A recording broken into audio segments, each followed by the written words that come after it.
So, what do you do if you need to control your email tone? Why would you want to control your email tone? That's a good question. Why?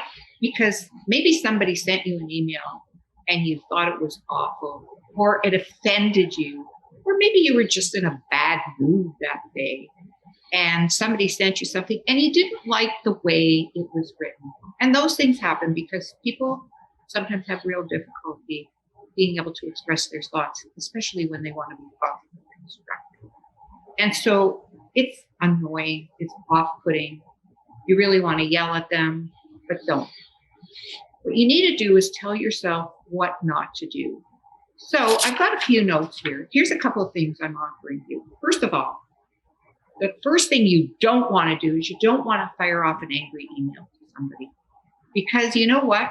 Once you've sent it and they've got it, they will never forget it. They will never forget it. People get really offended when they read it.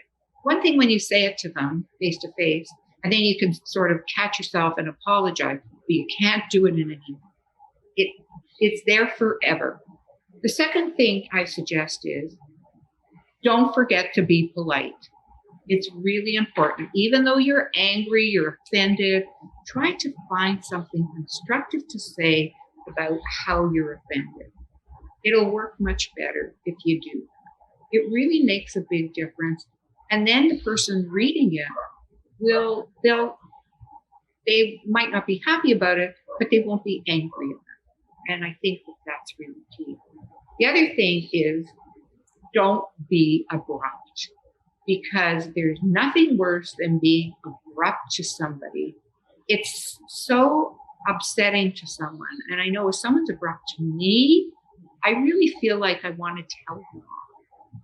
And I just want to walk away and not talk to them. So this is what you're going to get if you do that. And the third I have is don't use negative words.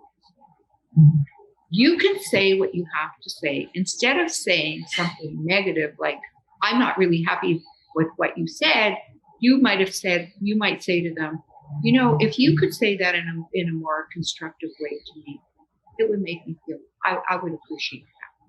So these are three things that you can do to tell somebody. And the last thing I suggest you do also is use language that is concise, not too abrupt, but just tell the person what you need to say in a positive, constructive way. So your words matter most of all.